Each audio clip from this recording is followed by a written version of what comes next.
দোল পূর্ণিমাতে আমাদের বাড়িতে সাধারণত নিরামিষ হলেও দোলের আগে পরে যে কোনো এক সময় ইলিশ মাছ হয়।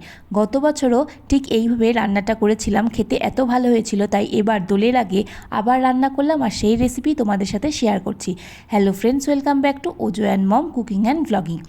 এবারে যে মাছটা ওজোর বাবা এনেছিল সেটা খুব একটা বড় না, মাঝারি মাপের মাছ। তো সেখান থেকেই আমি কয়েকটা পেটির টুকরো এখানে নিয়ে নিয়েছি। ভালো করে সেগুলোকে লবণ হলুদ মাখিয়ে মোটামুটি আধ ঘন্টা আমি ম্যারিনেশনের জন্য রেখে দেবো। যতক্ষণ মাছটা ম্যারিনেট হচ্ছে ততক্ষণে আমি এখানে সর্ষে গুঁড়োটা ভিজিয়ে নেব। তোমরা ইচ্ছা করলে সর্ষে বাটাও করতে পারো, সেক্ষেত্রে কালো সর্ষে হলে একটু ছেঁকে নিও, আর সাদা সর্ষে হলে কোনো অসুবিধা নেই। তো এখানে আমি 5 টাকা 3টে প্যাকেট দোকান থেকে নিয়ে এসেছিলাম। আমি এখানে সানরাইজের গুঁড়ো যে সর্ষে সেটা ব্যবহার করছি, তোমরা অন্য কোম্পানিরও ব্যবহার করতে পারো। এখানে আমি 2 প্যাকেট সর্ষে গুঁড়ো দিয়ে নিলাম, সামান্য একটু লবণ দিলাম আর অল্প অল্প করে গরম জল দিয়ে ভালো করে মিশ্রণটা একটু থকথকে মতো করে গুলে নেব। এবার তারপরে ঢাকা চাপা দিয়ে রাখবো খানিকটা, আর তার মধ্যে একটুখানি হলুদ দিয়ে নিচ্ছি। এবার ভালো করে মেশানোর পরে দেখতে হবে যে কতটা পরিমাণে হলো। যদি লাগে আর একটুখানি সর্ষে গুঁড়ো আমি এখানে অ্যাড করে নিচ্ছি।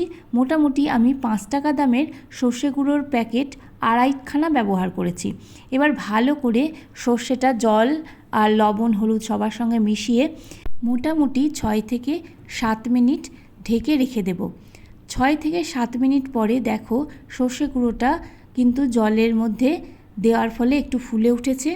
এবার আমি কি করব, গ্যাসের ওপরে কড়াই বসিয়ে নেব। আমি কিন্তু গ্যাসটা জ্বালাইনি। এবার সমস্ত ইলিশ মাছ যেগুলোকে আমি লবণ হলুদ মাখিয়ে রেখেছিলাম সেগুলো সমস্ত আমি কড়াইয়ের মধ্যে সাজিয়ে দিলাম।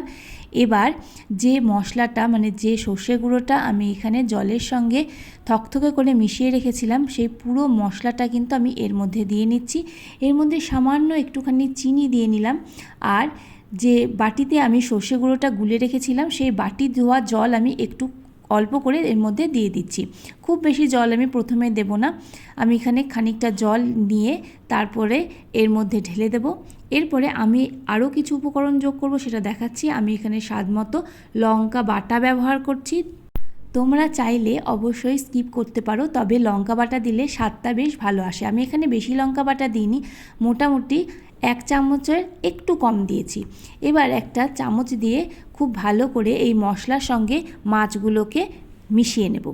যখন মাছগুলোকে মেশানো হয়ে যাবে তখন আমি গ্যাসের ফ্লেমটা অন করব, তার আগে নয়।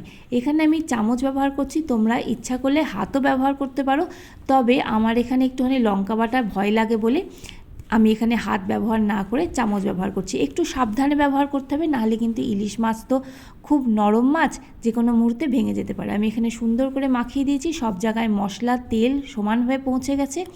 এরপরে কড়াইটা ঢাকা চাপা দিয়ে আমি এখানে গ্যাসের ফ্লেম অন করে দেব। মিনিট 5 মাঝারি আঁচে রান্না করার পরে এর মধ্যে 3টে কাঁচা লঙ্কা চিড়ে আমি দিয়ে নিলাম আর সামান্য একটু জল দিয়ে নিলাম। আমি এখানে প্রথমেই বেশি করে জল দিইনি, পরে সামান্য একটু জল দিয়ে আমি এবার মাছগুলোকে সুন্দর করে উল্টে পাল্টে দেবো।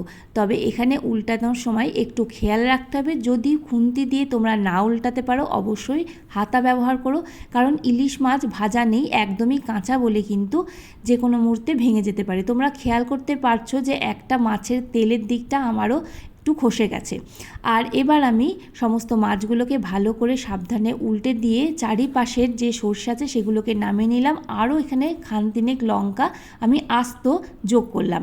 তারপরে একটুখানি লবণ মিষ্টিটা স্বাদ নিয়ে এর মধ্যে যা যা লাগবে সেইগুলো দিয়ে দেবো। আমার এখানে লবণটা একটু কম ছিল তাই লবণটা দিয়ে নিয়েছি। এবার লবণটা খুব ভালো করে মাছের সঙ্গে মিশিয়ে নেব।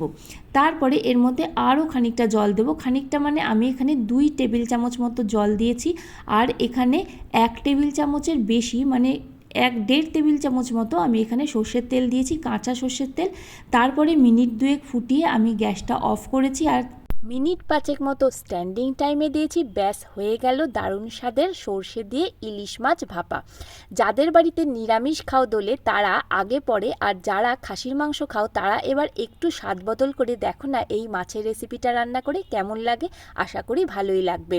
তাহলে বন্ধুরা, তোমাদের জানাই দোল পূর্ণিমার অনেক অনেক প্রীতি শুভেচ্ছা অভিনন্দন। খুব ভালো থেকো, আর ভিডিওটা পছন্দ হলে অবশ্যই লাইক শেয়ার কমেন্ট করো। নতুন বন্ধুরা প্লিজ পাশে থেকে আমার চ্যানেলটা সাবস্ক্রাইব সাবস্ক্রাইব করে নিও, আর অবশ্যই বেল বাটনটা ক্লিক করো যাতে আমাদের দেওয়া রেসিপি তোমাদের কাছে পৌঁছে যায় সবার আগে। এতক্ষণ ধরে ভিডিওটা দেখার জন্য তোমাদের জানাই অসংখ্য ধন্যবাদ।